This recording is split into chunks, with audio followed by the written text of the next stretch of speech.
ассалому алайкум бинандаҳои азизу гиромӣ. нашри муфассали барномаи иттилоотии ахборро мустақиман аз телевизиони Тоҷикистон манзуратон мегардад. дар оғоз таваҷҷӯҳ намоед ба сархати гузоришҳо. оғози сафари корӣ ба ҷумҳурии Қазоқистон, иштироки президенти ҷумҳурии Тоҷикистон, пешвои миллат муҳтарам Эмомалӣ Раҳмон дар вохӯрии шашуми машваратии сарони давлатҳои Осиёи марказӣ. аҳамияти истиқлол дар худшиносӣ, ташаккули ифтихори миллӣ ва баҳравар шудан аз зиндагии пурсаодат.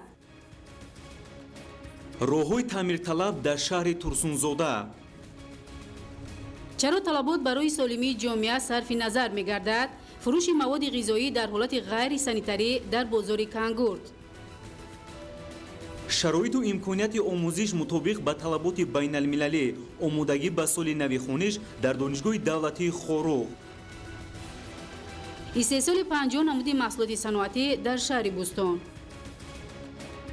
бунёду навсозии 112 иншоот дар ноҳияи Носири Хусрав дар 5 сол. афзалият ба таҷрибаи муосири кишту парвариши зироат, меҳнати пайваста ва васеъкунии майдони кишт аз ҳисоби заминҳои бекорхобида дар шаҳри Роғун.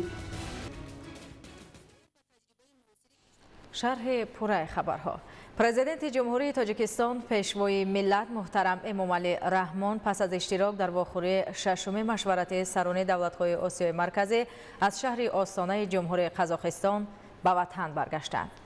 дар фурудгоҳи байналмилалии Душанбе, президенти ҷумҳурии Тоҷикистон муҳтарам Эмомалӣ Раҳмонро раиси Маҷлиси миллии Маҷлиси олии ҷумҳурии Тоҷикистон, раиси маҷлиси намояндагони маҷлиси олии ҷумҳурии Тоҷикистон, муовини якуми роҳбари дастгоҳи иҷроияи президенти ҷумҳурии Тоҷикистон ва дигар шахсони расмӣ истиқбол гирифтанд. ёдовар мешавем ки рӯзҳои 8-9 август президенти ҷумҳурии Тоҷикистон, пешвои миллат муҳтарам Эмомалӣ Раҳмон бо мақсади иштирок дар вохӯрии шашуми машваратии сарони давлатҳои Осиёи марказӣ дар ҷумҳурии Қазоқистон қарор доштанд. гузориш дар ин хусус.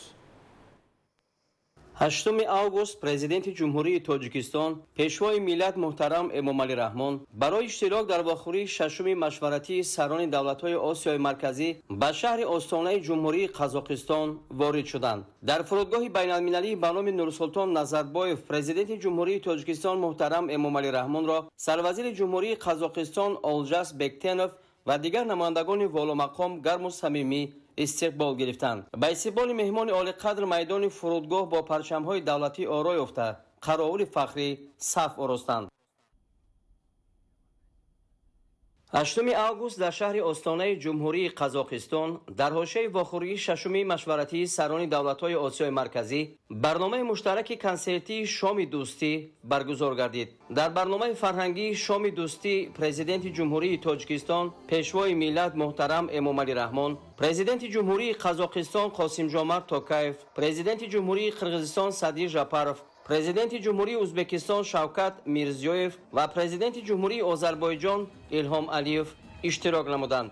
аҳли фарҳангу санъати кишварҳои Осиёи марказӣ ва Озарбойҷон барномаи бошукӯҳу пурмуҳтавои фарогири муштаракоти таърихиву фарҳангӣ, анъанаҳои деринаи ҳусни ҳамҷаворӣ ва равобити некро дар баромадҳои худ ба таври шоиста, тараннум ва пешниҳоди иштирокдорони чорабинӣ карданд.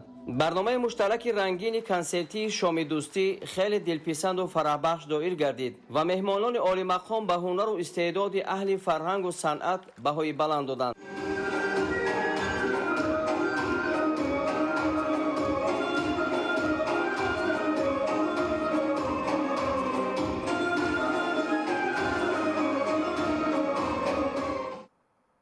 نهم август дар шаҳри остонаи ҷумҳурии Қазоқистон вохӯрии шашуми машваратии сарони давлатҳои Осиёи марказӣ баргузор гардид. дар вохӯрии шашуми машваратии сарони давлатҳои Осиёи марказӣ президенти ҷумҳурии Тоҷикистон, пешвои миллат муҳтарам Эмомалӣ Раҳмон, президенти ҷумҳурии Қазоқистон Қосимҷомарт Токаев, президенти ҷумҳурии Қирғизистон Садир Жапаров, президенти Туркманистон Сердар Бердимухаммедов ва президенти ҷумҳурии Ӯзбекистон Шавкат Мирзиёев иштирок карданд. сарони давлатҳо доираи васеи масъалаҳои мубрами ҳамкории кишварҳои минтақаро баррасӣ намуданд. ضمن سخنرانی پرزیدنت جمهوری تاجیکستان محترم امامعلی رحمان، таваҷҷӯҳи сарони давлатҳои осиёи марказиро ба масъалаҳои ҳамкорӣ, баҳригустариши минбаъдаи робитаҳои тиҷоративу иқтисодӣ, таҳияи барномаҳои алоҳидаи соҳаҳои кишоварзӣ, саноат ва ҷорӣ намудани технологияҳои нав, амалисозии лоиҳаҳои бузурги нақлиётӣ, инфрасохтор ва логистикӣ, истифодаи самараноки захираҳои гидроэнергетикӣ, рушди соҳаҳои фарҳангиву гуманитарӣ ва дигар масъалаҳои мубрам ҷалб намуданд. президенти кишвари мо муҳтарам Эмомалӣ Раҳмон аз пешравии ҳамкорӣ дар минтақа давоми 6 соли охир изҳори қаноатмандӣ карда, ҳамаи онро самараи азму иродаи қавии сиёсии роҳбарони кишварҳо унвон намуданд.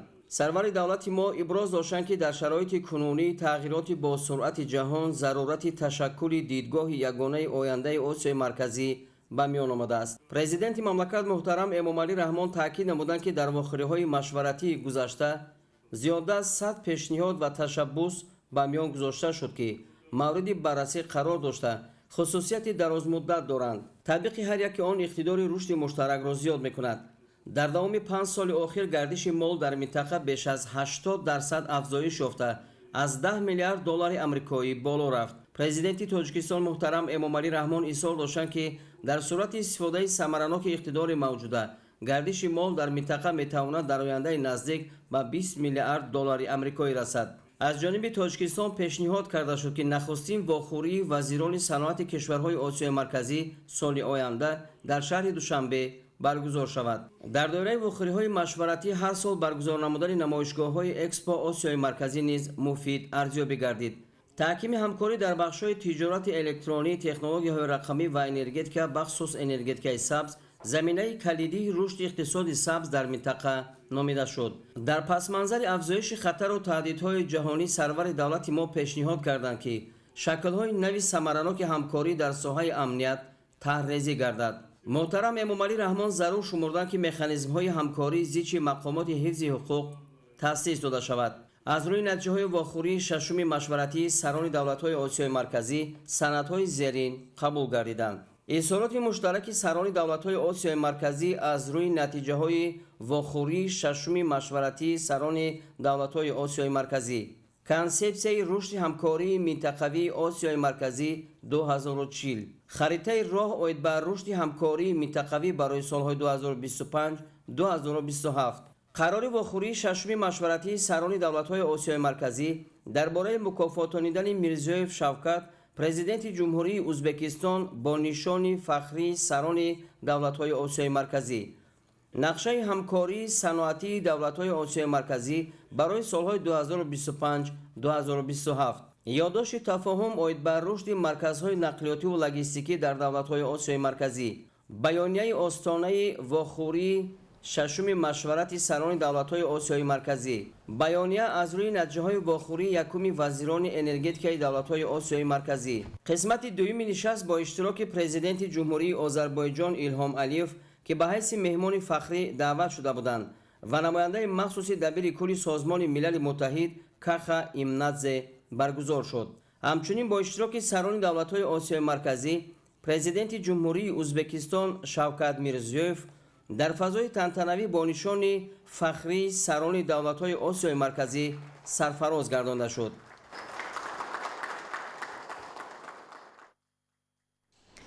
истиқлоли давлатӣ гаронарзиштарин неъмат, ифтихору номуси ватандорӣ ва нишони возеҳи ҳувияту худшиносии миллист. дар шароити кунунӣ муҳимияти ин ганҷинаи муқаддас бештар гардида, ҳифзи он дар раванди пурпечутоби ҷаҳонишавӣ аҳамияти хосро касб кардааст. 33 сол мешавад, ки ҷумҳурии Тоҷикистон дар роҳи бунёди ҷомеаи демокративу ҳуқуқбунёд гомҳои устувор мегузорад ва халқи тоҷик таҳти сиёсати созандаи пешвои муаззами миллат муҳтарам Эмомалӣ Раҳмон ба дастоварду музаффариятҳои беназир ноил мегардад. шарҳи Юсуф Ғанизода. истиқлол вожаи муқаддас, неъмати бебаҳо ва дастоварди бузурги миллати тоҷик. истиқлол заминаи рушди соҳаҳои ҳаётан муҳими ҷомеа, кафили оромиву осудагӣ ва омили муттаҳидиву ҳамбастагӣ. пешрафти бесобиқа, дигаргунсозиҳои куллӣ ва бунёду навсозӣ дар ҷумҳурии Тоҷикистон ба шарофати ҳамин неъмати муқаддас амалӣ гардида нақшаҳои бузургу ояндадор аз ҷумла ҳадафҳои калидии ҳукумати мамлакат марҳила ба марҳила татбиқ шуда истодаанд. Тоҷикистони соҳибистиқлол ҳамчун давлати соҳибихтиёру демократӣ ва ҳуқуқбунёду дунявӣ дар асоси муқаррароти конститутсия ва сиёсати созандаи президенти ҷумҳурии Тоҷикистон пешвои миллат муҳтарам Эмомалӣ Раҳмон дар арсаи ҷаҳонӣ шоиста муаррифӣ гардида мавқеи намоёнро касб кард. рушди бесобиқаи соҳаҳои иқтисодиву иҷтимоӣ ба замони соҳибистиқлолии ҷумҳурӣ рост меояд. Далели возеҳ сохта ба истифода додани роҳҳо, корхонаҳои хурду бузурги саноатӣ, муассисаҳои нави таълимӣ, беморхона, қасрҳои фарҳанг, толору майдончаҳои варзишӣ, биноҳои хуштарҳу замонавии истиқоматӣ, боғҳои фарҳангиву фароғатӣ ва дигар иншооти маишӣ мебошанд, ки дар таъмини сокинон бо ҷойҳои нави корӣ ва баланд гардидани сатҳи некуаҳволии аҳолии мамлакат мусоидат кард. дар ҳақиқат истиқлолият бениҳоят неъматҳои бисёрро барои мо занон ва духтарони даврони истиқлол фароҳам овард. яке аз дастовардҳои бузурги даврони истиқлол ин таъсиси квотаҳои президентӣ мебошад. квотаи президентӣ махсусан барои духтарони деҳот эҷод гардидааст.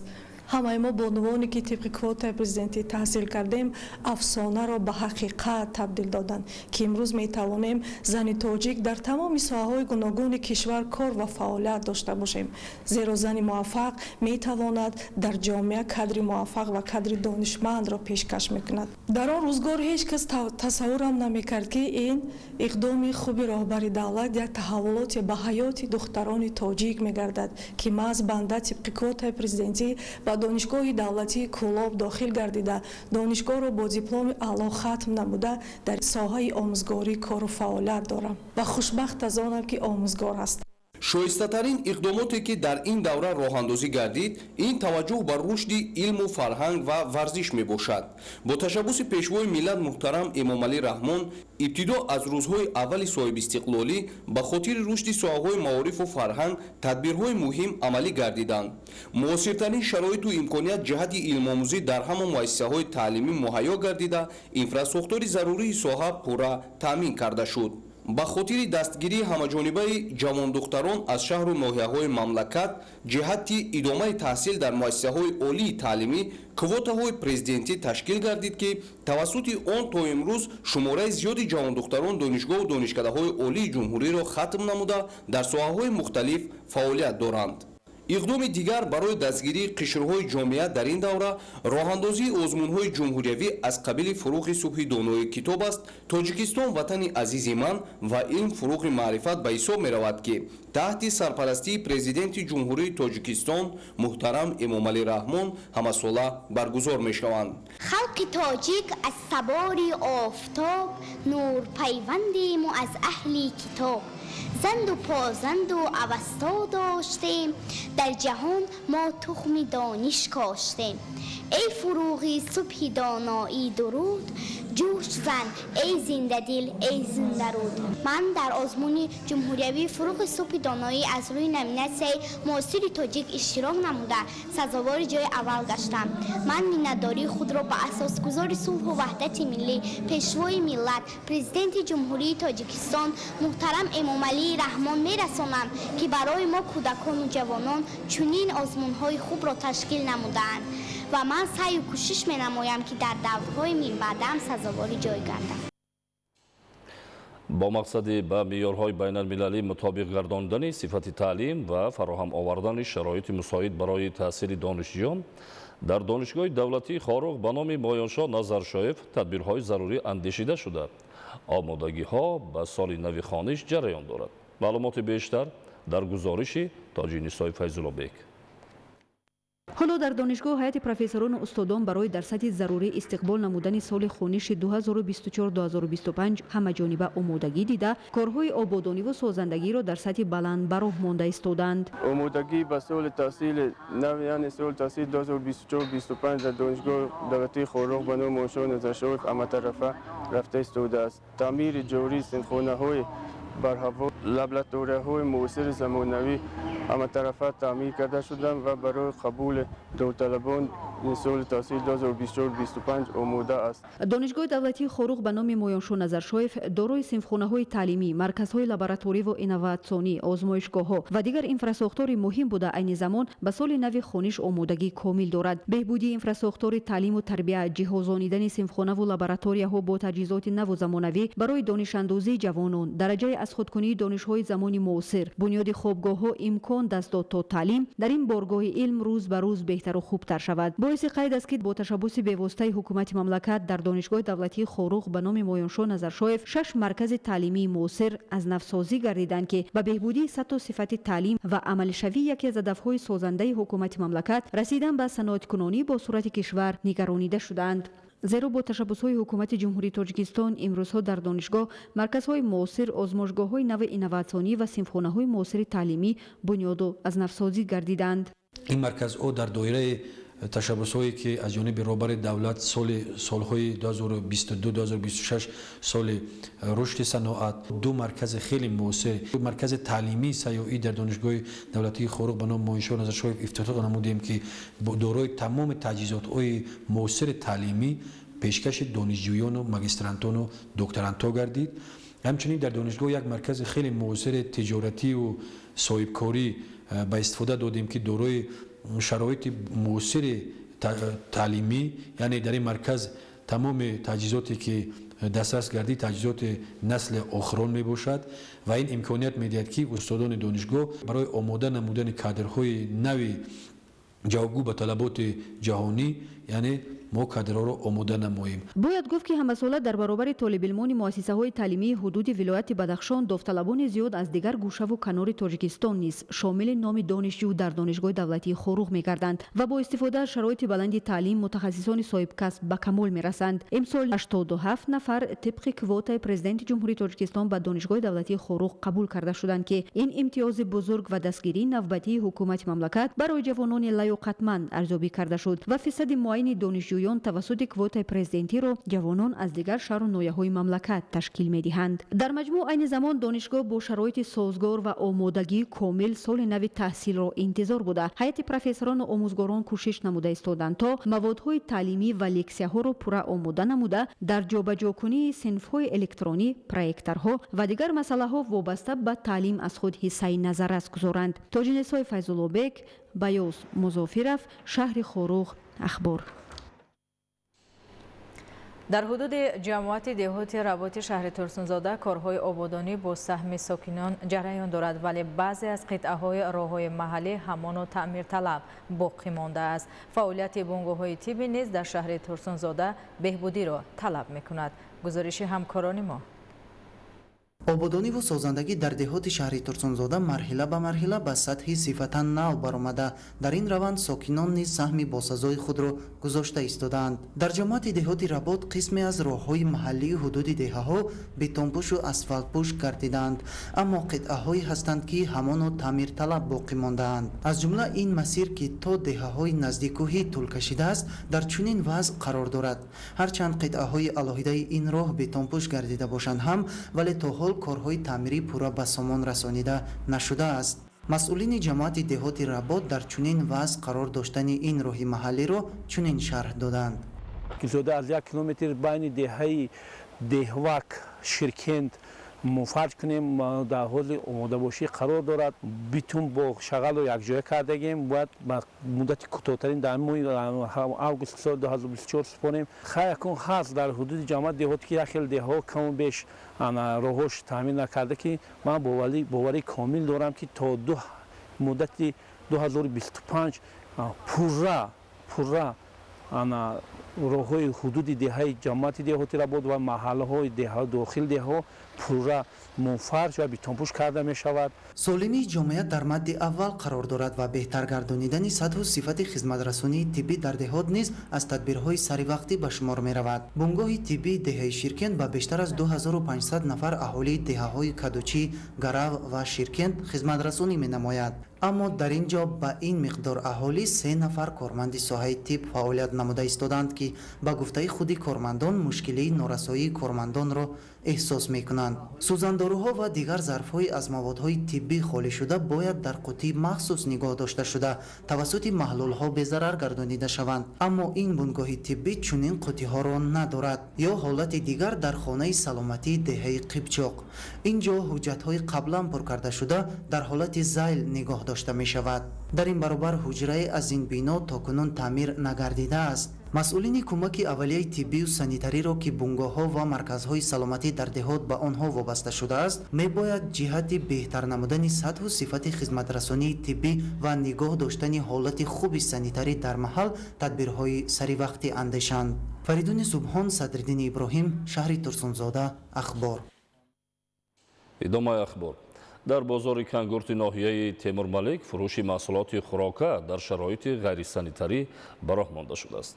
این وضع دلیل روشن بی‌مسئولیتی فروشندگان و ناظران بازار و نهادی دخلدار می باشد. انورشاه سیدعلیزاده گزارش می دهد.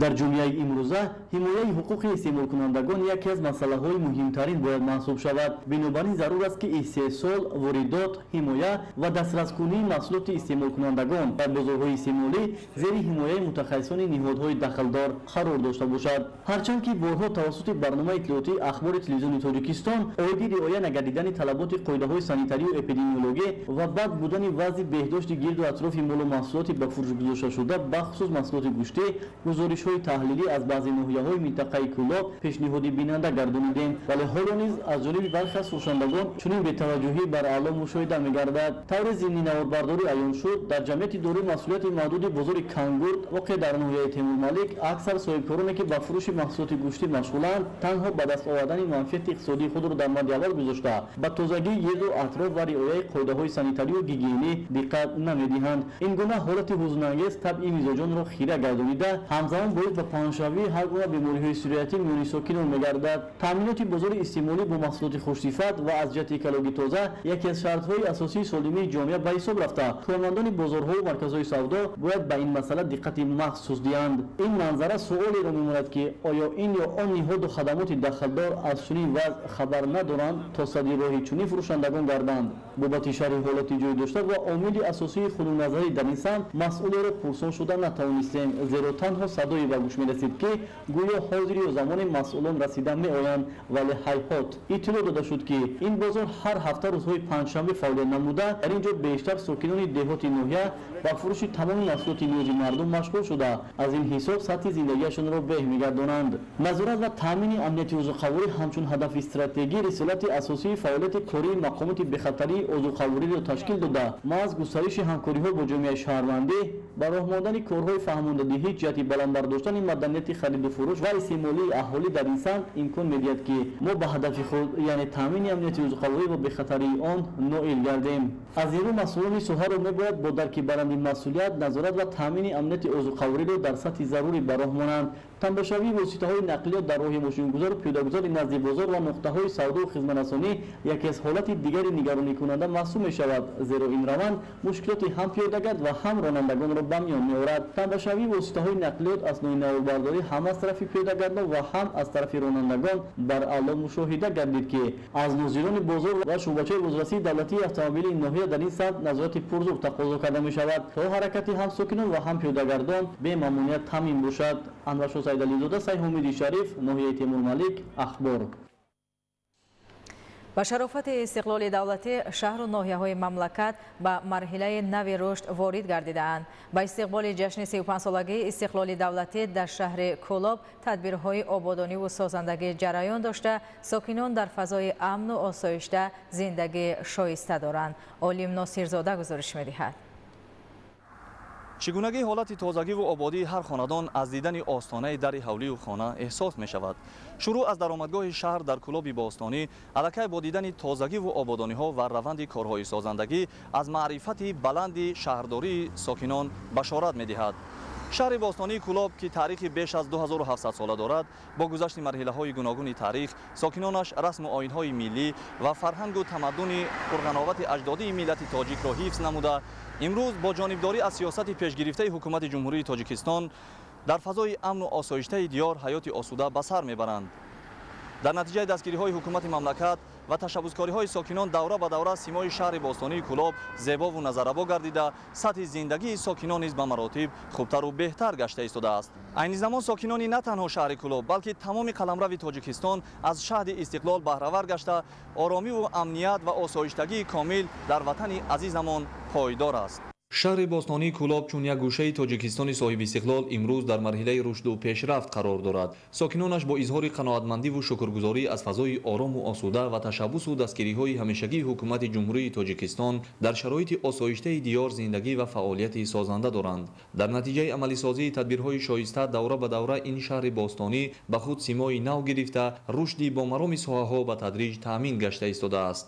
бо мақсади истиқболи шоиста аз ҷашни 35-солагии истиқлолияти давлатӣ дар шаҳри Кӯлоб бунёди 494 иншоот ба нақша гирифта шудааст. аз ин теъдод иншооти бунёдшаванда дар соҳаи маориф 86, тандурустӣ 51, саноат 42, варзиш 19, хизматрасонӣ 51, савдо 42, биноҳои баландошиёна ва маъмурӣ 38 ва дигар иншоот дар соҳаҳои мухталифи хоҷагии халқ нақшагузорӣ шуда давра ба давра бунёд ва мавриди баҳрабардорӣ қарор дода мешаванд. раванди бунёдкориҳо аз ҷониби ширкатҳои гуногуни сохтмонии ватанӣ бо ҷалби мутахассисони варзида ва сокинони маҳаллӣ бо вусъат ҷараён дорад. қоматафрохтани биноҳои гуногуни баландошиёна дар маркази шаҳр бори дигар ҳусни зоҳирии ин шаҳри бостониро зиннати хоса бахшида, ҳамзамон талаботи сокинонро ҷиҳати дастрасӣ ба хонаҳои хуштару замонавӣ қонеъ мегардонад. тибқи маълумотҳо аз маҷмӯи иншооти бунёдшавандаи ҷашнӣ то кунун 203 иншоот мавриди баҳрабардорӣ қарор дода шуда, айни ҳол дар 165 иншооти дигар корҳои сохтмонӣ бо маром ҷараён доранд.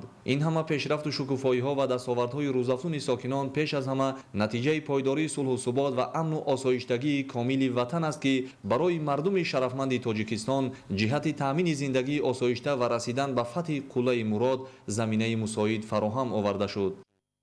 бо шукргузорӣ аз даврони соҳибистиқлолӣ ва сулҳу суботи саросарии Тоҷикистони соҳибистиқлол ва ҳамчунин сиёсати воқеан ҳам хиратмандонаву раъиятпарваронаи асосгузори сулҳу ваҳдати миллӣ пешвои муаззами миллат муҳтарам Эмомалӣ Раҳмон, мо мардуми шаҳри Кӯлоб воқеан ҳам дар як фазои комилан амну суботи сиёсӣ кору фаъолият намуда истодаем ва шукргузору хушбахт аз он ҳастем, ки ватани маҳбуби мо имрӯз дар марҳилаи шукуфоӣ ва рушду нумӯи бемайлон қарор дорад ва шаҳри бостонии Кӯлоб, ки яке аз калонтарин шаҳрҳо ва қадимтарин шаҳрҳои кишвари азизамон ба ҳисоб меравад, ба таври бесобиқа дар ин даврон, яъне дар тӯли 33 соли соҳибистиқлолии мамлакат ҳар рӯз дигаргуниҳои чашмрасро аз худ мекунад. имрӯз тадбирҳои бунёдкориву созандагиҳо дар шаҳри Кӯлоб бо вусъат ҷараён доранд. дар баробари дастгириҳои мунтазами ҳукумати ҷумҳурии Тоҷикистон ва ташаббусҳои мақомоти маҳаллӣ,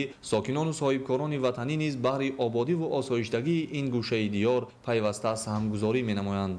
ҳамзамон дар шаҳри Кӯлоб доир бар рушди соҳаи саноат, маорифу тандурустӣ, фарҳанг, сохтмон, роҳу нақлиёт, кишоварзӣ, варзиш ва дигар соҳаҳои муҳими давлатдорӣ заминаи мусоид фароҳам оварда шуда, то рафт дастовардҳои зиёд падид омада истодаанд. айни ҳол дар шаҳри Кӯлоб зиёда аз 11 биноҳои бисёрошинаи истиқоматӣ сохтмонашон идома доранд ва то имрӯз ҳам як қатор биноҳо мавриди истифода қарор дода шуданд, ки ин талаботи шаҳрвандонро қонеъ намуда истодааст. сокинони ин шаҳри бостонӣ чунин комёбиҳои рӯзафзунро самараи пойдории истиқлолияти давлатӣ медонанд, ки соли ҷории шаҳрвандони мамлакат 33-умин солгарди ин ҷашни милливу муқаддасро таҷлил менамоянд. дар самти тозагиву ободониҳои кӯчаву маҳаллаҳои маркази шаҳри Кӯлоб аз ҷониби намояндагони ниҳодҳои дахлдор, аз ҷумла муассисаи давлатии хоҷагии манзилию коммуналии шаҳри Кӯлоб, ки ҳамчун масъули асосӣ мебошад, мунтазам тадбирҳои муайяну мушаххас роҳандозӣ ва амалӣ карда мешавад, ки дар натиҷа имрӯз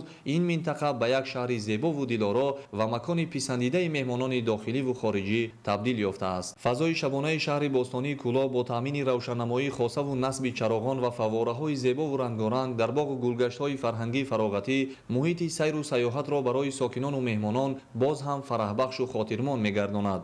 ҳамзамон дар шаҳри кӯлоб доир ба ҷалби сайёҳони дохилӣ ва хориҷӣ имкониятҳои васеъ фароҳам оварда шудааст. барои сайру сайёҳат ва истироҳату фароғати сокинону меҳмонон мавзеъҳои таърихӣ, муассисаҳои гуногуни фарҳангӣ, боғу гулгаштҳо ва дигар гӯшаҳои зебои ин шаҳри воқеан ҳам таърихӣ беҳтарин шароит маҳсуб меёбад, ки дар ҳама фасли сол ҳам дар ҳолати рӯзона ва ҳам шабона шаҳрвандон метавонанд аз чунин имкониятҳо фаровон баҳрабардорӣ намоянд.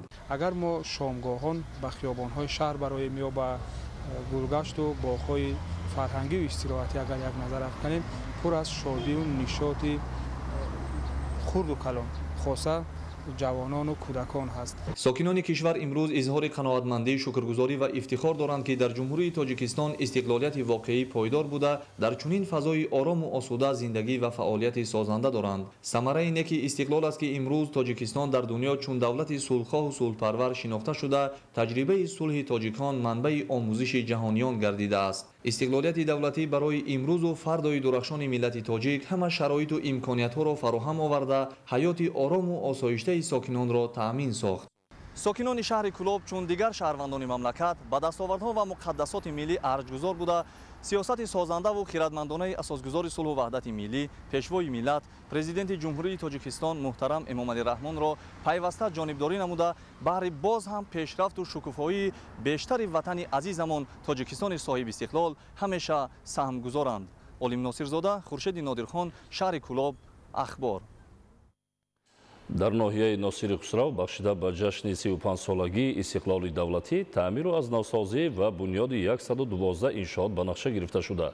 То имрӯз 90 иншоот ба истифода дода шудааст. гузориши Исмоили Соҳибназар ва Мусои Нурмуҳаммад. носири хусрав ҳамчун ноҳияи дурдаст дар ҷануби мамлакат ҷойгир буда, соласол ободу назаррабо гардида, шароити кору хизматрасонӣ ва рӯзгори сокинонаш беҳтару ба талаботи замон ҷавобгӯ гардонида мешавад. зеро ободонӣ ва рушди ноҳияҳои дурдаст зери таваҷҷӯҳи доимии ҳукумати ҷумҳурии Тоҷикистон қарор дорад. сокинону соҳибкорони ноҳия низ дар ҳамкорӣ бо мақомоти маҳаллӣ ва ҷонибдорӣ аз сиёсати созандаи ҳукумати мамлакат аз худ ҳавасмандӣ ва ташаббус нишон дода, тавассути ташкили иқдомҳои дастаҷамъона ҷиҳати рушди маҳал корҳои зиёди ободониро анҷом медиҳанд. дар ҳамин замина бо ташаббуси сокинону соҳибкорони деҳаи Бобоқул Хидиров зиёда аз 150 симчӯби оҳану бетонӣ насб гардида, 3 трансформатори 100 киловатта ва беш аз 21 километр хатҳои интиқоли барқ иваз карда шуд, ки ин тадбир барои беҳдошти шароити инфрасохтори деҳот мусоидат менамояд. бо дастгирии ҳукумати ҷумҳурӣ аз тарафи дирексияи сохтмонӣ дар маркази ноҳия 3 километр роҳ асфалтпӯш гардиданд ва ҷавобан ба ин ғамхориҳое ки аз тарафи ҳукумати ҷумҳурӣ мешавад, дар ноҳия соҳибкорони ноҳия тасмим гирифтанд байни худ дар ҷамоати деҳаи истиқлол имрӯз барои 1.5 километр роҳро асфалтпӯш кардан, аллакай корҳои пур кардани чуқурчаҳо оғоз гардидааст. дар ҷамоати деҳоти истиқлол инчунин дар деҳаи арабхона барои асфалтпӯш кардан тасмим гирифтанд. дар деҳаи Хидиров бошад, бо дастгирии соҳибкорон 150 дона симчӯбҳои бетонӣ харидорӣ шуда, барои иваз намудани 21 километр ноқилҳо харидорӣ шуда, рӯзҳои наздик оғоз мегардад кор. имрӯзҳо дар деҳоти дурдасти ноҳияи Носири Хусрав корҳои таъмирӣ ва азнавсозии роҳҳои аҳамияти маҳаллӣ дошта идома дошта, дар баробари мақомоти маҳаллӣ саҳми сокинони ватандӯст низ назаррас арзёбӣ мегардад. ҳамин гуна ташаббуси созанда дар деҳаи арабхонаи ҷамоати деҳоти истиқлоли ноҳия низ амалӣ карда шуда, ҳоло дар ин масир корҳои таъмиру тармим ва мунфарҷкунии зиёда аз 1 километру 500 метр роҳи мошингард идома дорад. имрӯз асфалтпӯшкунии роҳро ба 1.5 километр иқдом гирифтем. аллакай корҳои асфалтпӯшкунии роҳ рафта истодааст. миннатдории худро дар тамоми ҷумҳурии Тоҷикистон ва маҳаллаи деҳа арабхона мерасонем, ки дар оянда аз инам зоидтар корро ба пеш мебарем. ба ҳамин монанд имрӯзҳо корҳои сохтмонӣ дар иншооти бунёдшавандаи ҷашнӣ вусъати тоза пайдо карда, ҳамзамон сокинон тавассути ҳиссагузории дастаҷамъона чароғонкунии кӯчаҳо ва роҳҳои сатҳи маҳаллиро тахту ҳамвор, мумфарш ва барои рафтуомади бемамонияти воситаҳои нақлиёт мусоид менамоянд.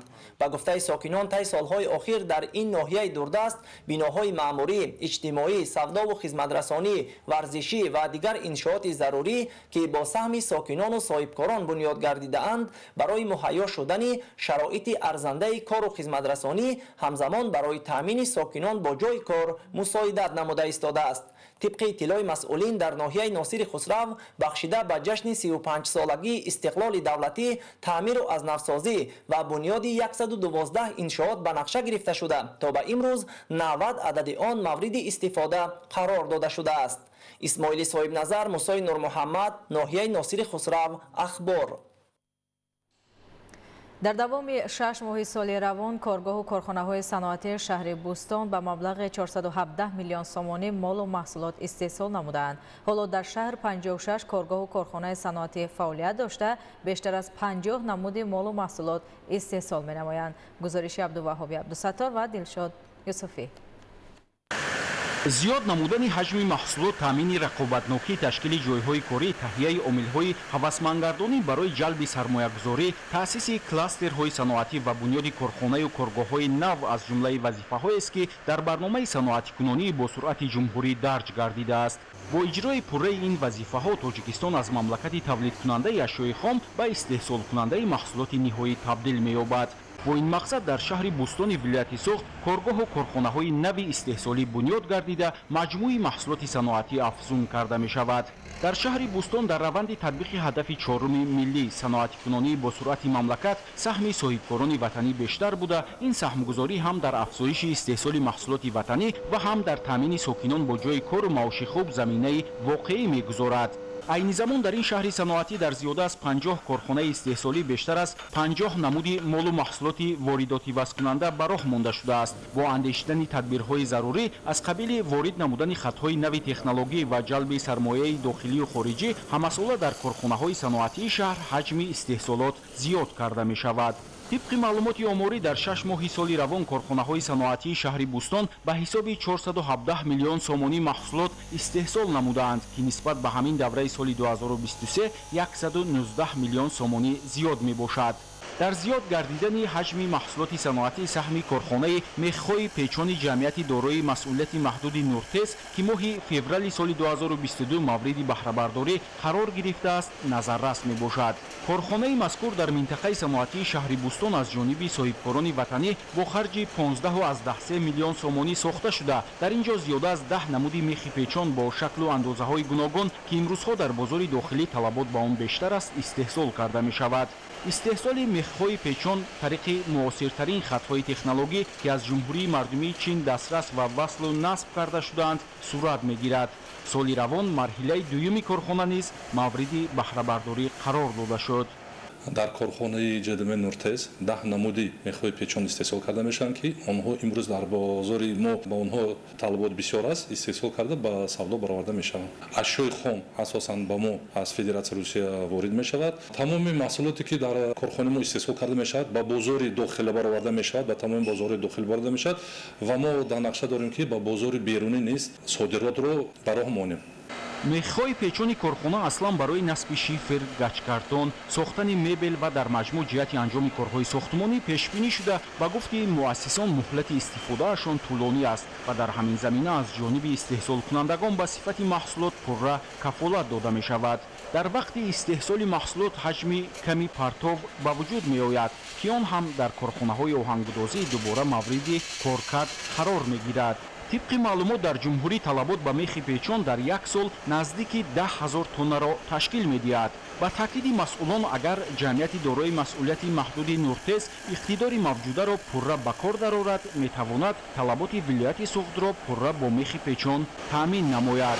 در تاجیکستان این دومین کارخانه میباشد که استحصال میخ‌های پیچان را مطابق با معیار و استانداردهای جهانی به راه مانده است. سال 2019 یکمین کارخانه را هم صاحبکاران شهر بوستان به کار درآورده بودند. қаблан ин намуди масъулаи сохтмонӣ аз хориҷи кишвар ворид карда мешуд ва талаботи асосии бозор ҳам аз ҳамин ҳисобхона мегардид. баъд аз оне ки ин ду корхона ба кор дароварда шуд, ҳаҷми воридот коҳиш ёфт. абдуваҳоби абдусаттор, Илёс Бобоҷон, шаҳри Бустон. дар ноҳияи дӯстӣ бо саҳми сокинону соҳибкорон роҳҳои мошингар таъмиру навсозӣ мешаванд. Самандар Шоев ва Искандари Саид гузориш медиҳанд. با مقصد سزاوار استقبال گرفتن جشن 35 سالگی استقلال دولتی جمهوری تاجیکستان، ساکنان جماعت شهرک 20 سالگی ناحیه دوستی راههای محلی خویش را منفعش نموده ایستادند. طور مشاهده می‌گردد برابر تکنیک‌های ساحه همزمان اهل دهه نیز در چنین کارهای خیر سهم خود را گذاشته ایستادند. همین گونه تدبیرهای سازنده و آبادگرانه اهل دهه کوهدامن جماعت شهرک 20 سالگی ناحیه است که روز از روز سیمای کوچه و محل، محیط زیست و راههای محلی و مرکزی آباد و زیبا می‌گردد. ساکنان دهه با عزم و اراده قوی و با مقصد رشد محل در همه سمت‌ها کارهای آبادانی را وسعت بخشیده نیت دارند با به راه ماندن چنین عمل‌های نیک جشن‌های در پیش ایستاده از جمله استقلالیت دولتی کشور را با دستاوردهای نیک و نظررس پیشواز گیرند. باشندگان دهه کوهدامن جماعت مذکور هدف به آن روانه نمودند که در برابر ازنه‌سازی و تعمیر راه در دیگر اقدام‌های سازنده نیز سهم ارزنده گذارند. موافق اطلاعات در حدود جماعت شهرک 20 سالگی ناحیه دوستی در مجموع راه‌های محلی 114 کیلومتر را تشکیل داده توسط حشرهای دسته‌جمعانه ساکنان و صاحبکاران وطندوست در روند کارهای آبادانی بخشیده به جشن استقلالیت دولتی کشور تا امروز 8 کیلومتر آن منفرش گردیده است. ما 2 کیلومتر راهی از سیوم تا چهارم کانال ما با تعمیر شروع کردیم و ما امروز پگاه این راه 2 کیلومتر رو با صفت بلند اسفالت پوش یعنی منفرش میکنیم. مردم همین جماعت تصمیم گرفتن که در آینده نیز راههایی که تعمیر طلب است با صفت بلند منفرش نمایند و مقصد اساسی منفرش نمودن راهها برای ساکنان که به دیگر ناحیه ها سفر میکنند برای که سفرشان خوب شود و ما آینده مقصد داریم که دیگر کارهای آبادانی به مثل روشننمایی برای زهبور و زهکش کندن و همه مقصد اساسی ما برای پیشرفتی همین ساکنان جماعت است. ما نیت داریم که با روند اینقدر آبادی و سازندگی این جشن 35 سالگی استقلالیت جمهوری تاجیکستان را با یک سطح بلند پیشواز گیریم و برای وطن عزیزمون هر یک شهروند هر یک ساکن همین جماعت سهمگذار باشیم. استقلالیت کامل دولتی در رشد و نمو و پیشرفت همه سمت‌ها زمینه استوار گذاشته با فراهم ساختن شرایط سطح روزگار ساکنان بهتر گردیده است. همین است که رهبریت عالی کشور به این سمت توجه خاصه ظاهر کرده در دوره استقبال از این صحنه مهم تاریخی اقدام‌های زیادی سازندگی را راه‌اندازی می‌نمایند. ساکنان ناحیه دوستی با درک این معنی عمل‌های بنیادکاری را بیشتر به راه مانده برای باز هم بهتر گردانیدن شرایط روزگار خویش سعی و تلاش نموده ایستادند. سمندر شویف، اسکندر سعید، ناحیه دوستی، اخبار. در شهر راغون جمع‌آوری حاصل غله‌دانگی‌ها آغاز شد. امسال از حساب استفاده از زمین‌های قطاری باغ از یک قطعه در یک وقت گرفتن چند حاصل تامین کرده می‌شود. نوروزشاه عزیزالله و رجب علی محمدعلی از شهر راغون گزارش می‌دهند. آبیاری کردن زمین ها واسطه اساسی بلند برداشتن ثمرانگی ساحه کشاورزی در شهر راغون به حساب می رود. کشاورزان با نظرداشت اهمیت مهم این عمل در رشد کشاورزی و رسیدن به تامین امنیت آذوقه‌واری کوشش دارند که امکانات ها را در این سمت بیشتر استفاده کنند. کندن چاهای عمودی شرایط فراهم آورد که میدان های کشت از حساب زمین های بیکار خوابیده وسیع گردد. خودم امیدم نداشتم. همین زمین آب که نبود ما گفتیم در زمین بیام چی میشه؟ از چقدری 65 متر چاه کندیم او برآوردیم نمرمه او در اونجا حاضر استفاده بردیم حساب همین استفاده باغ درخت کردن در درون همین باغمون با این کارتوشکا پیاز اون من همین چیزی که در خواجگی لازمه در کار ضروریات داره همین رو ما در همین خواجگیمون میکنیم کم بیش با بازار هم میبریم میفروشیم قسمت چه میفروشیم بعضی زیاد استفاده میبریم در خدمت همین خوبی کار در چی که همین چیزا ما دیگه نه خرید نمیکنیم ای بزرگ. یعنی که همین ای خوجگی خودمون با خودمون ساعت خود میرسونمون استفاده میبریم. زمین اکم کیش کردی پارتوفتی رفتی حاصل گرفته نمیشه. البته برای کار مهنت کردن در کار شب و روز مهنت میکنی حاصل میگیری. در مجموع میدان عمومی زمین‌های کوران در شهر راغون 2335 گکتار را تشکیل می‌دهد. خوجگیداران تلاش دارند توسط استفاده بیشتر امکانات‌های طبیعی و در استحصالات جاری کردن اصول‌های نو با واسطه آبیاری ثمراناکی زمین را بلند بردارند. در دایره اجرای سفارش‌های راهبر دولت فهمانیدن حالت کنونی جهان و دوچندشوی طلبات به مواد غذایی در بازار استعمالی عالم از جانب نمایندگان مقامات اجرایی حکومت دولتی شهر راغون با استفاده بیشتر امکانات‌های طبیعی برای استحصال مواد غذایی مساعدت نمود. سالهای اخیر از حساب به گردش کشاورزی در آوردن زمین‌های تل و تپه استحصال محصولات تر و تازه کشاورزی در شهر راغون بیشتر گردید. اینجا یک زمینی بکار خوابیده بودیم، تپه تپه بود. من هم تپه را دشت کردم، راستی زمین کردم، مهنت کردم. خیلی این تمام چیزی را میکورم. شگر این همیسا من همیجه که 15 کیلو لوبی کوردگیم به حساب خودم 7 قبچه لوبی میشوه. 7 قبچه لوبی را میبرم میفروشم 7000 سومان. ما زمین استفاده میبریم، اویلا همین زمین تامین میکنیم. ما بسیار خوشبختیم امروز در شهر راغون در مجموع 2335 گکتار زمین‌های کورم موجود میباشد. از آن 1140 گکتارش کشتی تیرموهی به نقشه گرفته شده است و کشتی بهاری باشد در مجموع 976 گکتار رو در بر میگیرد. از جمله در کشتی بهاری امسالات طبق دورنامه غله‌دانه از جمله گندم، جو، کارتوشکا، سبزیجات و زراعت خوراک چارو به نقشه گرفته شده بود که با تصمیم زمین استفاده برندگان امسال کشتی بهاری ما در مجموع 113% اجرایش تامین گردید. باغداری از سمت‌های اساسی و افضلیت‌ناک ساحه کشاورزی در شهر راغون به حساب می‌رود. همساله توسط استفاده امکانات‌های پورای طبیعی استحصال محصولات کشاورزی زیاد کرده می‌شود. از جانب دیگر امروز در شهر راغون بین قطارهای باغ منبع ایلاوگی برای استحصال خوراک چاروا و زیاد کردن تولید گوشت و شیر به حساب می‌رود. عین حال در شهر راغون در مجموع 753 گکتار بنیادی باغ‌ها موجود می باشد. از آن 300 گکتارش عین حال میوه دهنده می باشد. به ثمر است. نشو و نمای میوه‌جات امسال خوب است، در حالت پخته رسی قرار دارد. عین حال در شهر جمع‌آوری غله از جمله گندم با طریق کمباین‌های غله درو قرار دارد و این چنین چخیلی که می‌بینیم در صحرا جمع‌آوری خوراک چاروا نیز در سطح بلند قرار دارد.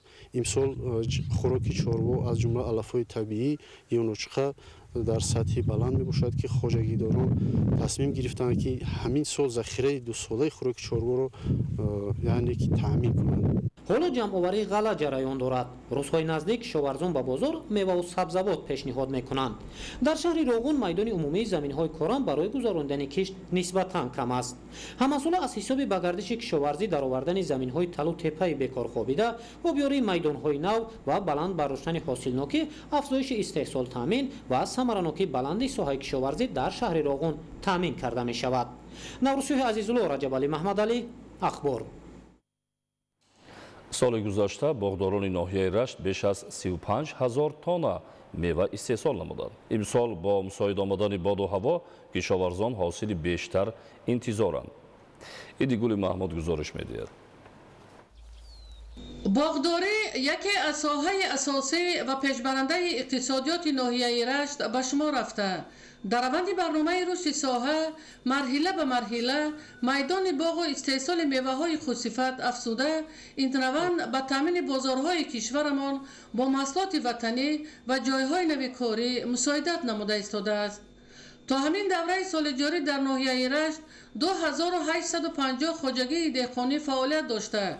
4100 نفر سهمداران از زمین‌های در اختیارشان بوده را عاقلانه و ثمرناک استفاده می‌برند تا از باغ‌های موجوده حاصل فراوان میوه‌های خودصفت را استحصال کنند. سمت فعالیت بیشتر خواجگی‌های دهقانی اساساً باغداری، نهال پروری و دیگر نمود زراعت‌های کشاورزی را در بر گرفته مساحت باغ‌های میوه دهنده 4775 گکتار را تشکیل می‌دهد.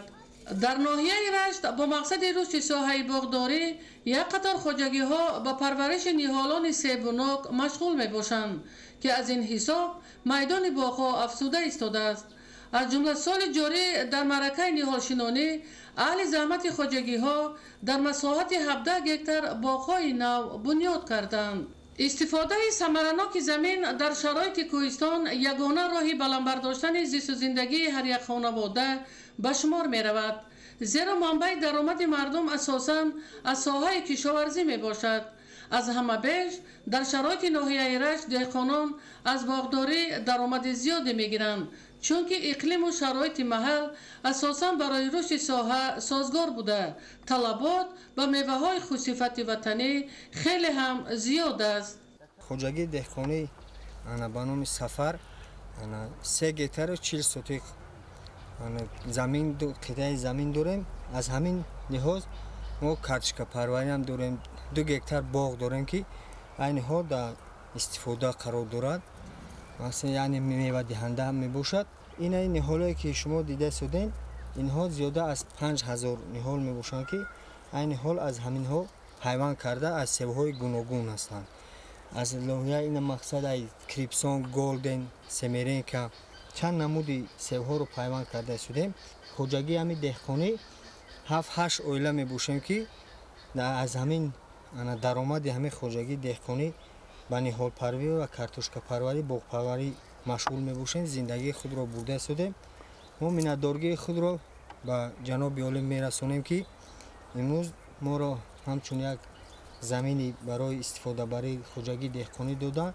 ثمرناک ما باید استفاده بریم هر قطعه زمین رو که از هر یک قطعه زمین ما میتونیم که محصولات خود را بگیریم.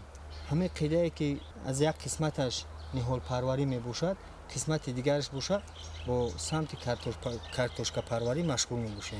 با مقصد افزایش میدان باغ و استحصال میوه های خوشصفت، اهل زحمت خواجگی‌های ناحیه رشت در همکاری با عالمان از راه و اصول‌های معاصر استفاده میبرند تا محصولات استحصال شده به طلبات بازار امروزه و صفت جوابگو باشند. شرایط محل برای رشد ساحه امکانات‌های زیادی داشته. اهل زحمت خواجگی‌ها جد و جهد دارند تا دوره به دوره میدان باغ‌ها را از حساب زمین‌های بیکار خوابیده زیاد کرده در تامین بازارهای کشورمان با میوه‌های خوشصفت سهمی ارزنده گذارند. ایدیگولی محمود، دادرجان میرزازاده برای برنامه اخبار از ناحیه رشت. ادامه اخبار.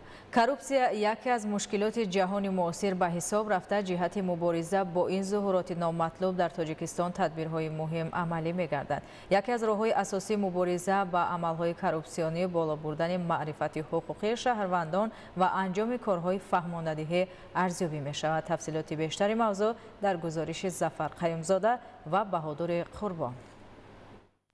омилҳои ба вуҷудоварандаи кирдорҳои коррупсионӣ, таъсири коррупсия ба рушди иқтисодӣ, роҳҳои пешгирии он ва дастовардҳо дар самти мубориза бо коррупсия имрӯз дар агентии назорати давлатии молиявӣ ва мубориза бо коррупсияи ҷумҳурии Тоҷикистон бо иштироки масъулон, коршиносони соҳа ва дигар шахсон матраҳ гардид. аз рӯи натиҷагирии нишондиҳандаҳо давоми 6 моҳи соли 2024 мутахассисони самти назорати давлатии молиявӣ агентӣ дар вазорату идораҳо, мақомоти иҷроии маҳаллии ҳокимияти давлатӣ, марказҳои татбиқи лоиҳаҳои сармоягузорӣ, субъектҳои хоҷагидории давлатӣ ва дигар муассисаҳои буҷетӣ 258 тафтишу санҷиши молиявӣ гузаронида ба маблағи умумии 251 миллион сомонӣ зарари молиявӣ ошкор намуданд. тавассути чораҳои андешидашуда аз маблағҳои ошкоршудаи зарар 240,5 миллион сомонӣ ба манфиати давлат барқарор карда шудааст ки 147,2 миллион сомонии он бевосита ба суръатҳисобҳои буҷетӣ ва 93.3 миллион сомонӣ бо роҳи ҳисоббаробаркунӣ ва даромад кардани молу мулк мебошад. таъкид гардид ки дар нимсолаи аввали соли 2024 агентӣ дар ҳамаи самтҳои фаъолият 292.1 миллион сомонӣ ба давлат барқарор намудааст ки 191.1 миллион сомонии он ба суръатҳисобҳои буҷетӣ, 93.3 миллион сомонӣ бо роҳи даромад кардани воситаҳои пулию молӣ ва ҳисоббаробаркуниҳо ба манфиати давлат рост омада, 5.7 миллион сомонӣ ба фоидаи ташкилоту муассисаҳои давлатӣ ва шаҳрвандон мебошад.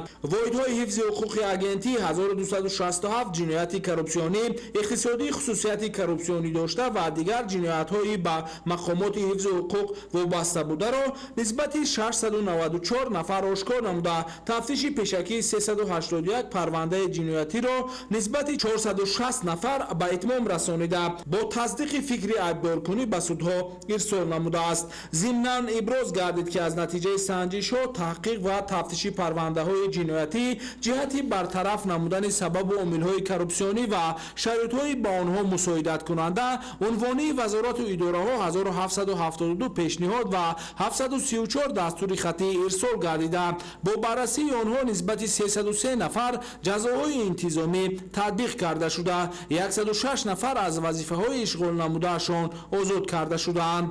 дар 6 моҳаи аввали соли 2024 агентии назорати давлатии молиявӣ ва мубориза бо коррупсияи ҷумҳурии Тоҷикистон 1621 муроҷиати шахсони воқеию ҳуқуқиро баррасӣ намуда, талаботи 414 арзкунанда қонеъ ва нисбат ба 1112 муроҷиат қарорҳои дахлдори қонунӣ қабул карда шудаанд. 85 муроҷиат бо сабаби беном будан баррасӣ нашудааст. масъулон ва кормандони агентӣ ҷиҳати тарғибу ташвиқи сиёсати зидди коррупсионӣ, пешгирии ҳуқуқвайронкуниҳои коррупсионӣ, баланд бардоштани маърифати зидди коррупсионии хизматчиёни давлатӣ, кормандони мақомоти қудратӣ, корхонаву муассисаҳо дар умум аҳолии мамлакат тадбирҳои амалиро мунтазам роҳандозӣ менамоянд. зафар хаймузода, баҳодури Қурбон, Душанбе, Ахбор. имрӯз дар шаҳри бохтар бо иштироки доираи васеъи намояндагони касбу кори гуногун ҳамоиш баргузор шуд. гузориш дар ин хусус. мақомоти иҷроияи ҳокимияти давлатии вилояти Хатлон дар фаъолияти худ ба рушди иқтисодиву иҷтимоӣ аҳамияти хоса зоҳир намуда, дар нимсолаи якуми соли 2024 ба дастовардҳои зиёде ноил гардидааст. аз он ҷумла дар ин давра омори нишондиҳандаҳои рушди соҳаҳо барзиёд иҷро шудааст, ки ин ба баланд гардидани сатҳи некоаҳволӣ таъсири мусбӣ расонидааст. масъулини вилояти Хатлон иброз намуданд, ки фаъолон ва аҳли заҳмати вилоят бо меҳнати софдилона ва содиқонаи худ ба раванди пешрафти диёри беиштосоямон вусъати тоза бахшида, дар 6 моҳи аввали соли 2024 дастуру супоришҳои асосгузори сулҳу ваҳдати миллӣ пешвои миллат президенти ҷумҳурии Тоҷикистон муҳтарам Эмомалӣ Раҳмонро, ки зимни сафарикорӣ ба шаҳру ноҳияҳои вилоят баён намуда буданд, роҳнамои фаъолият қарор дода, дар иҷрои рисолати хеш ба дастовардҳои назаррас ноил гардиданд. дар натиҷаи тадбирҳои андешидашуда нишондиҳандаҳои кӯтоҳмуҳлати рушди минтақавии вилоят дар 6 моҳи соли 2024 ба 15.1 миллиард сомонӣ расид, ки нисбат ба ҳамин давраи соли гузашта 8.2 банди фоизӣ афзоиш ёфт. нақшаи қисми даромади буҷети маҳаллии вилоят ва шаҳру ноҳияҳо 100% таъмин шуда ба буҷет 1 миллиарду 643 миллион сомонӣ ворид гардидааст. масъулинро зарур аст ки барои боз ҳам тақвият бахшидан дар рушди номии вилоят чораандешӣ намуда, баҳри сазовор истиқбол гирифтани ҷашнҳои дар пеш истода тадбирҳои зарурӣ андешанд.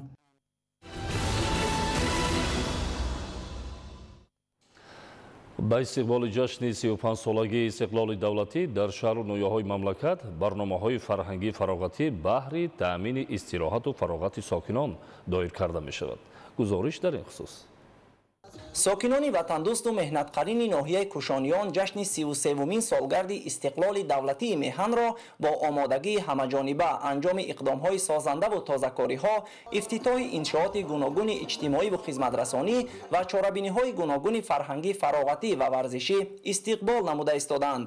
дар ҳамин замина бо ташаббуси мақомоти иҷроияи ҳокимияти давлатии ноҳия ҳамарӯза дар ҷамоатҳои шаҳраку деҳот таҳти унвони шоми истиқлол иборат аз намоиши дастоварди соҳаҳои гуногун, ҳунарҳои мардумӣ, намоиши сару либоси миллӣ ва суруду таронаҳои тараннумгари ватандорӣ, истиқлолу озодӣ, сулҳу ҳамдигарфаҳмӣ, дӯстиву бародарӣ ва дигар арзишҳои милливу давлатдорӣ доир карда мешавад, ки дар чунин тантанаҳои истиқлоли ватан хурду бузурги ноҳия бо як ҷаҳон фараҳу шодмонӣ ширкат менамоянд. мардум имрӯз як фараҳу шодӣ мекунанд. хурду бузурги ноҳия омада дар чорабинӣ иштирок намуда истиқлолиятро дар сатҳи хуб барои зиндагии шоистаи мардум истиқбол мегиранд. дар давоми соҳибистиқлолӣ миллати тоҷик зери сиёсати асосгузори сулҳу ваҳдати миллӣ пешвои миллат президенти ҷумҳурии тоҷикистон муҳтарам эмомалӣ раҳмон ба дастовардҳои бузург дар тамоми соҳа ноил гашт, ки ҳамаи ин моро ба зиндагии шоистаи мардум овардааст.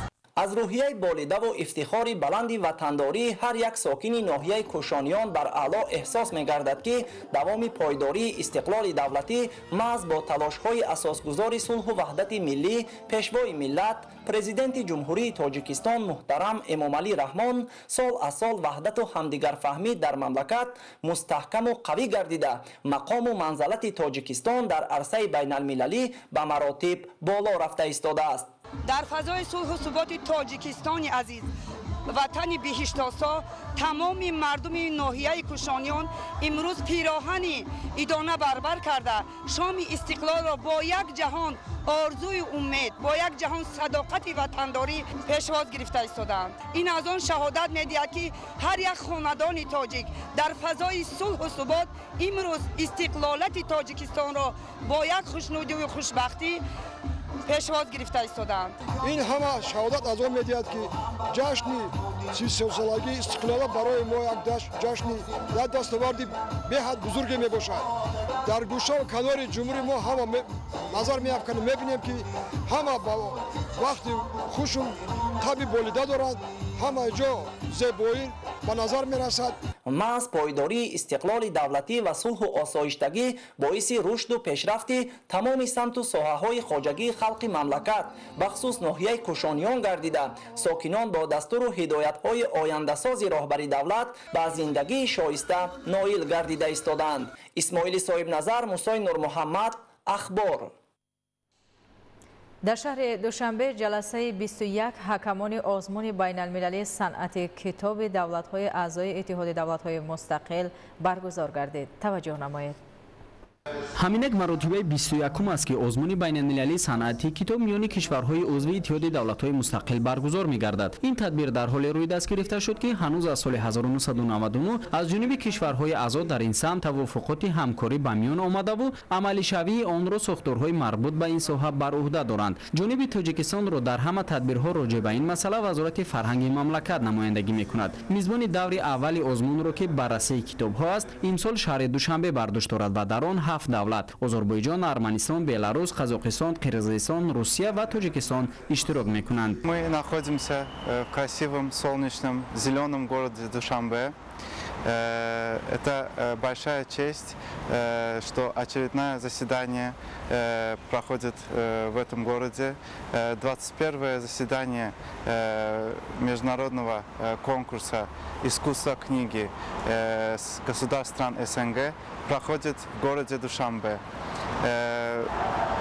Благодарим от имени Министерства культуры Азербайджанской Республики, Министерства культуры Таджикистана за то, что так тепло встретили нас, дали нам шанс увидеть этот красивый город, прогуляться в нем.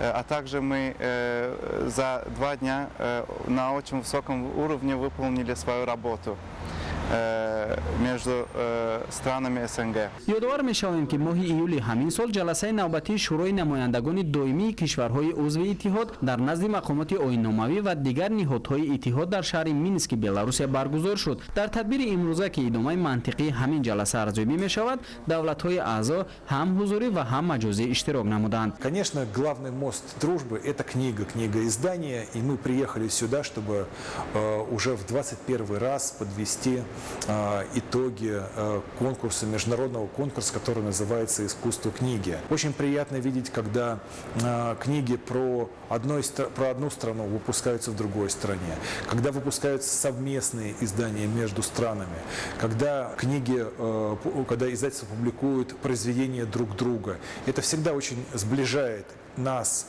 как книгоиздателей, нас как книгораспространителей, ну и, конечно же, читателей, которые будут эти книги читать. Потому что самое главное, ради кого мы работаем, это, конечно же, читатель. Книга – это мост дружбы. Поэтому, я думаю, вот это книгоделие, издательское дело должно развиваться. Сейчас многие говорят, что книг мало читается. Нет, мы можем сказать, что книги, если хорошие, они читаются. Поэтому нам надо все совместно развивать переводческое дело. Например, мы не знаем ваших писателей, поэтов хороших. Вы не знаете наших писателей, поэтов. Поэтому нам надо на высшем уровне решить этот переводческий вопрос, чтобы наши книги переводились в таджикский язык, ваш язык на казахский язык. И когда на следующей встрече мы были, друг другу мы читали ваших авторов, вы наши читали авторов, например. Я и по телевизору посмотрел, по программе про Таджикистан, там вечером идет концерт на этой площадке, как красиво там все. LED-экран стоит, все везде это, да. И вообще, вчера мы были в горах, красивый вечерний Душанбе мы посмотрели, тоже красиво. Зимнан бояд таъкид намуд ки озмуни байналмилалии санъати китоб аз рӯи 10 номинатсия баргузор шуда. Мақсад аз он ҳавасмандгардонии лоиҳаҳои беҳтарини нашриёт, таблиғи дастовардҳои соҳаи санъати китоб ва рушди табодули арзишҳои маънавию фарҳангӣ байни халқҳо мебошад. қобил ба зикр аст ки соли 2019 шаҳри Душанбе мизбони ҷаласаи доварони ин озмун гардида буд. 260 нафар хонанда аз муассисаҳои таълимии ноҳияи Данғара дар озмуни дарёфти стипендияи президентӣ барои соли таҳсили 2024-2025 иштирок намуданд. Салоҳиддини Неъмат гузориш медиҳад. дастгирӣ ва ғамхории насли наврасу ҷавон яке аз самтҳои муҳими сиёсати давлатӣ ба шумор меравад. Ҳамин аст ки барои дониш андохтану соҳибкасб гардидани қишри ояндадори ҷомеа кулли имкониятҳои мусоид фароҳам оварда шуда, баробари дигар соҳаҳо ба соҳаи ҷавонон низ таваҷҷӯҳи махсус зоҳир мегардад. дар баробари дигар дастгириҳои наврасону ҷавонон яке аз роҳҳои ҳавасмандгардонӣ ва дастгирии иҷтимоии ҷавонон ин таъсиси стипендияи президентӣ барои хонандагони мактабҳо ва донишҷӯён аст ки бо мақсади фаъолгардонии насли ҷавони кишвар ва дастгирии шахсони болаёқат бо назардошти вазъи иқтисоди миллӣ тайёр намудани мутахассисон бо фармони президенти ҷумҳурии Тоҷикистон аз 26 феврали соли 1998 таъсис ёфтааст. дар муассисаи таҳсилоти миёнаи умумӣ рақами 2 ноҳияи Данғара озмун барои дарёфти стипендияи президенти ҷумҳурии Тоҷикистон барои соли хониши 2024-2025 баргузор гардид. намояндагон аз Кумитаи ҷавонон ва варзиши назди ҳукумати ҷумҳурии Тоҷикистон, раёсати ҷавонон ва варзиши вилояти Хатлон ва масъулини мақомоти иҷроии ҳокимияти давлатии ноҳия вобаста ба тартиби баргузории озмун маълумот дода иброз доштанд ки барои дар сатҳи баланди ташкилӣ ва шаффоф доир шудани озмуни мазкур ҳама шароитҳои лозима фароҳам мебошад. дар озмуни мазкур муассилини муассисаҳои таҳсилоти миёнаи умумӣ, ибтидоӣ ва миёнаи касбӣ иштирок намуда тариқи тестӣ аз рӯи якчанд фан имтиҳон супориданд. тибқи иттилоъ дар ноҳияи Данғара 85 адад муассисаҳои таълимӣ, аз ҷумла 72 муассисаи таҳсилоти миёнаи умумӣ, 9 муассисаи таҳсилоти умумии асосӣ, 1 муассисаи таҳсилоти ибтидоӣ, 1 гимназияи ҷумҳуриявӣ, 1 литсеи тамоили техникӣ ба номи Афлотун ва 1 мактаби президентӣ барои кӯдакони болаёқат бо фарогирии 48531 нафар хонанда фаъолият менамоянд. дар озмуни имрӯза 263 нафар довталабон аз ин муассисаҳо ҳуҷҷатҳои худро пешниҳод намуданд. тибқи низомнома 188 нафарашон барои иштирок иҷозат гирифта дониши худро санҷиданд. хонандагон аз таваҷҷӯҳу ғамхориҳои пайвастаи давлату ҳукумати кишвар ба хусус пешвои миллат муҳтарам Эмомалӣ Раҳмон изҳори миннатдорӣ намуда ваъда доданд ки ҳамчун ворисони арзандаи ниёгони шарафманди хеш баҳри пешрафту шукуфоии тоҷикистони азиз садоқатмандона хизмат менамоянд. дар озмуни дарёфти стипендияи президенти ҷумҳурии тоҷикистон миёни муассилини муассисаҳои таҳсилоти миёнаи умумӣ ибтидоӣ ва миёнаи касбии ноҳияи Данғара 66 ҷой муқаррар гардидааст ки ҳайати ҳакамон бо таъмини шаффофият дар муҳлати муқаррар гардида кӯшиш менамоянд ғолибонро муайян намоянд. Салоддини Неъмат, ноҳияи Данғара, Ахбор.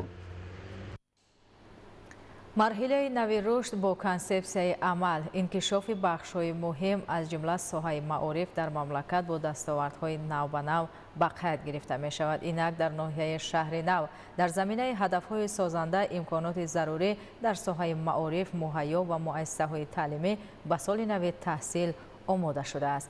гузориши Фахриддини Муҳаммадюсуф ва Баҳодур Қурбонзода. 56 муассисаи таълимӣ, 7 кӯдакистон ва марказҳои инкишофи кӯдакон ҳоло дар ноҳияи шаҳри нав бо мақсади ба таълиму тарбия фаро гирифтани кӯдакону наврасон дар назди 40 муассисаи таълимӣ 68 гурӯҳи инкишофи кӯдакон ташкил шудааст ки дар онҳо 1360 наврас ба машғулиятҳо ҷалб шудаанд. 27410 хонанда. Инак то оғози соли нави таҳсил рӯзҳои ба шумор мондааст. Дар ин замина муассисаҳои таълимии ноҳия таъмир гардида барои қабули хонандагон сифатнок омода мебошад. Рушду пешрафти бесобиқа дар мамлакат ки раванди созандагиҳо ва давраи муосир унвон мегардад, пайваста бо муваффақиятҳо ба қайд гирифта мешавад. боиси ифтихор ва сарфарозии кулли мардуми шарифи Тоҷикистон аст ки имрӯз соҳаи маориф яке аз соҳаҳои афзалиянок дар назди давлату ҳукумат ба ҳисоб рафта, хоса аз ҷониби пешвои муаззами миллат ҷаноби олӣ муҳтарам Эмомалӣ Раҳмон пайваста дастгирӣ меёбад. гуфтан ба маврид аст ки соҳаи маориф дар ноҳияи шаҳри нав рӯз то рӯз рӯ ба беҳбудӣ ниҳода истодааст. соли нави таҳсил ба наздикӣ оғоз меёбад ва муассисаҳои таълимӣ ҳудуди ноҳияи шаҳри нав барои қабули хонандагон барои соли таҳсили нав омода аст.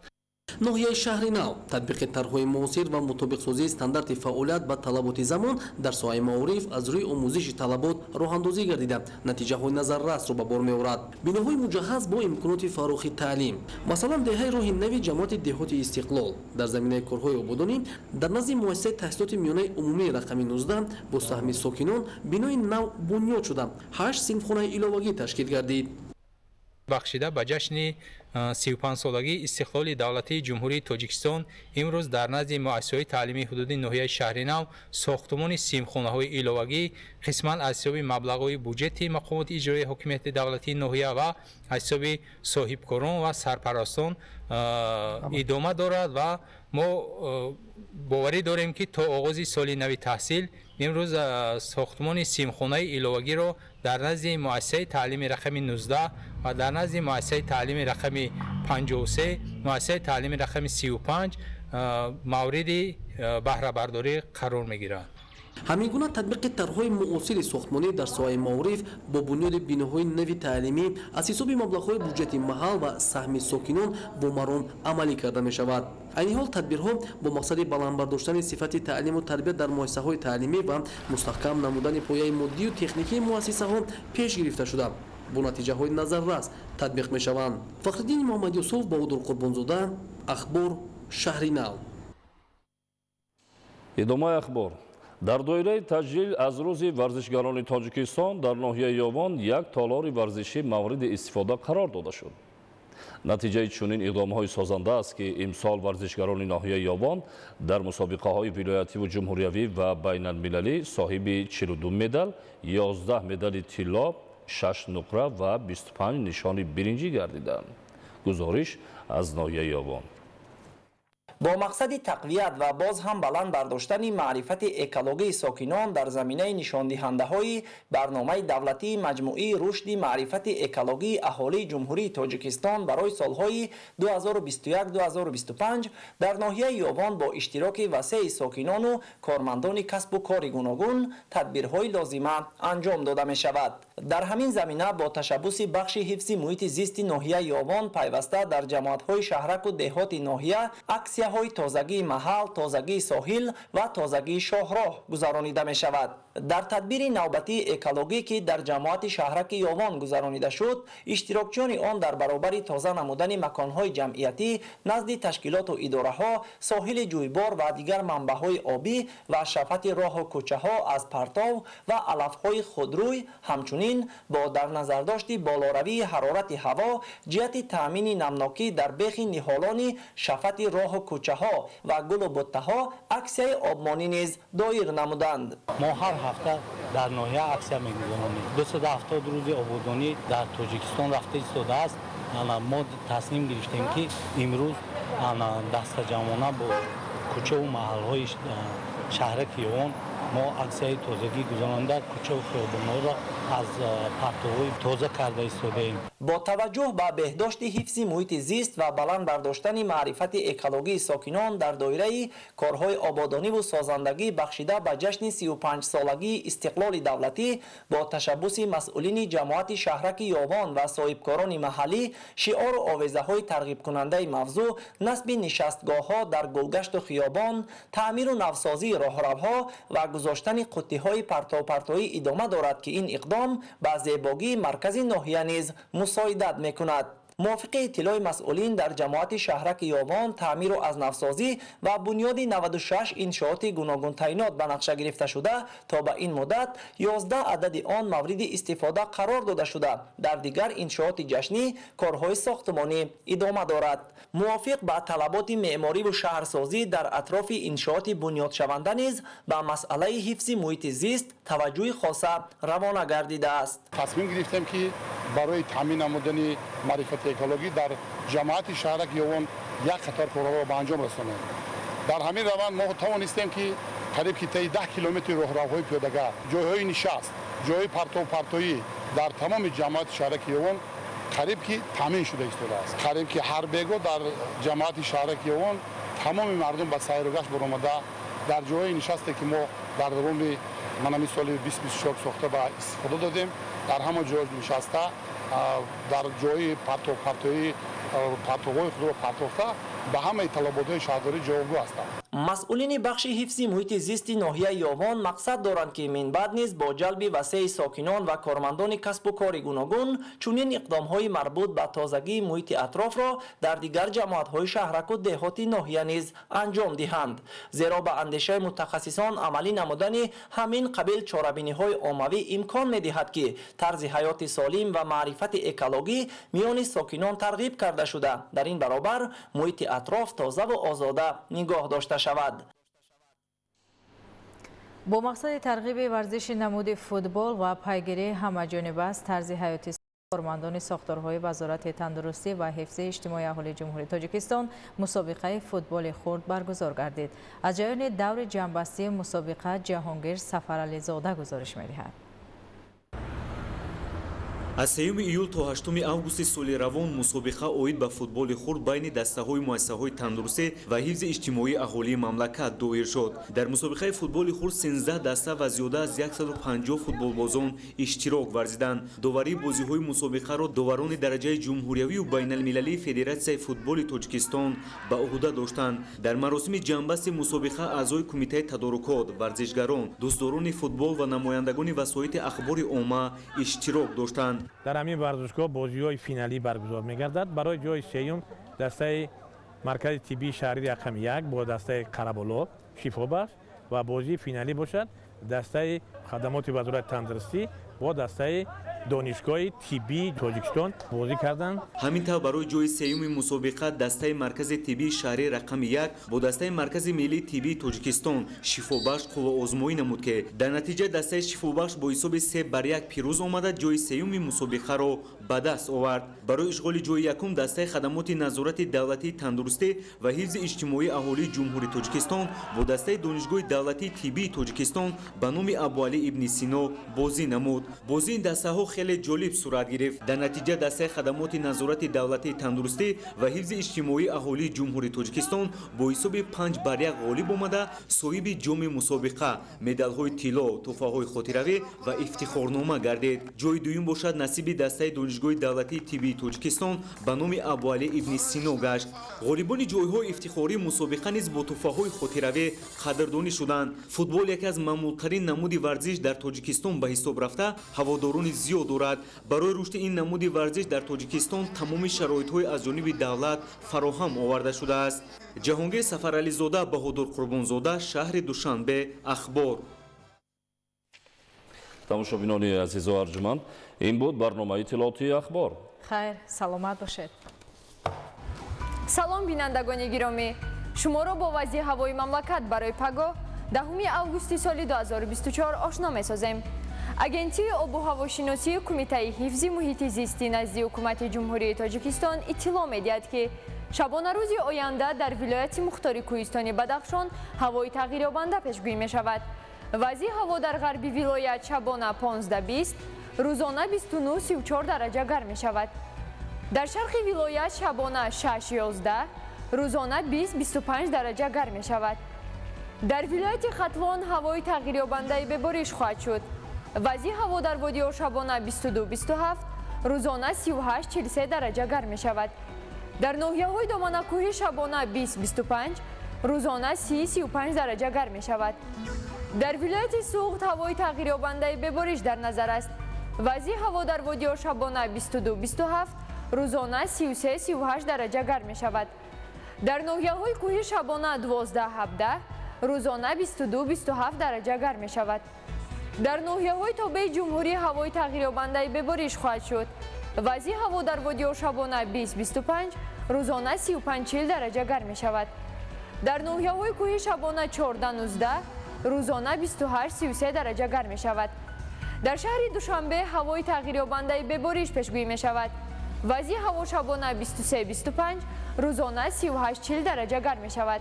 бинандагони азиз, дар ҳама ҳолат ба шумо тансиҳатию хонаободиро орзумандем. хайр, саломат бошед.